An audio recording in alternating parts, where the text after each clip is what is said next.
Bonjour, chers élèves. Le but de cette capsule est de vous apprendre à mesurer l'air. Sachez que l'air représente la mesure d'une surface et est donc représenté en deux dimensions, la longueur et la largeur. Nous pouvons mesurer l'air d'une figure géométrique fermée, l'air d'un terrain, par exemple la surface gazonnée de ce terrain de tennis, ou aussi l'air d'un objet, par exemple la couverture de ce livre. Lorsque notre figure géométrique est séparée en petits carrés que nous appelons des carrés unités, nous pouvons mesurer l'air simplement en comptant ces carrés. Alors, nous observons 1, 2, 3, 4 et 5 carrés unités qui représentent l'air de cette figure.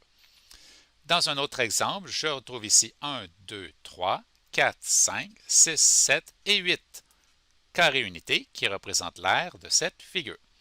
La même logique des carrés unités peut s'appliquer avec des triangles unités. Par exemple, pour ce grand triangle jaune, j'observe une aire de 9 triangles unités. Si nous avons un rectangle ou un carré, nous pouvons mesurer son aire en multipliant sa longueur et sa largeur. Vous devez donc retenir la formule que l'aire d'un rectangle ou d'un carré est égal à la longueur fois la largeur. Voyons un exemple ici. J'ai un carré ayant 3 cm de largeur, donc aussi 3 cm de longueur. Je n'ai qu'à multiplier 3 fois 3 pour trouver une aire de 9 cm carrés. Observez bien le petit 2 en exposant après l'unité de mesure. Ce 2 en exposant représente la mesure de l'air. Il faut donc l'indiquer lorsque vous mesurez l'air. Voyons un autre exemple. Nous avons un rectangle ici ayant une longueur de 6 cm par une largeur de 2 cm. Pour trouver son aire, je vais multiplier 6 fois 2, qui me donne 12 cm carrés. Il est très important de vérifier les unités de mesure des côtés des figures pour que ces unités aient la même unité de mesure, puisque nous ne pouvons pas multiplier des unités différentes. C'est le cas ici, j'ai 6 mètres par 120 décimètres. Je dois donc convertir une des deux unités via le tableau d'unité de mesure. Je vais dans mon exemple convertir 120 décimètres en mètres. Je dois me rappeler de diviser par 10 pour convertir cette mesure en mètres. Donc 120 divisé par 10 me donne 12. Donc 120 décimètres est égal à 12 mètres. Et je peux maintenant multiplier 12 mètres fois 6 mètres pour trouver une aire de 72 mètres carrés. Lorsque nous avons une figure irrégulière, pour trouver son aire, il faut simplement la diviser en rectangle ou en carré. Par exemple, ici, je peux séparer à cet endroit pour obtenir un rectangle, un carré et un autre rectangle. Je vous encourage à les identifier. Bien sûr, nous vous donnerons certaines mesures pour trouver les aires.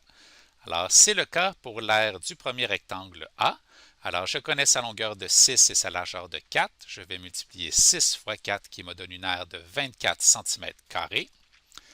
Au centre, alors je connais la largeur de 2 cm, mais pour trouver ici la longueur, je vois la grande longueur de 6, une autre ici de 4, donc je peux simplement effectuer 6 moins 4 qui me donne une longueur de 2 cm. L'aire du petit carré B est donc de 2 fois 2, 4 cm carrés. Pour le rectangle du bas, je connais sa longueur de 8 cm. Pour trouver la largeur, je vois la grande largeur de 8, une de 4 ici et une autre de 2. Je peux donc effectuer 8 moins 4 moins 2 pour trouver celle-ci qui mesure 2 cm. Je peux maintenant mesurer l'aire du rectangle C en effectuant 8 fois 2 qui me donne 16 cm carrés. Pour trouver l'aire totale de la figure irrégulière, je vais maintenant additionner l'aire A, B et C, donc 24 plus 4 plus 16 qui me donne 44 cm carrés. Une autre tactique aurait été de calculer l'aire du grand carré 8 par 8, donc 64 cm carrés, et ensuite de soustraire les deux bandes ici qui sont inutilisées dans notre figure irrégulière. Et voilà, vous savez maintenant comment mesurer l'air.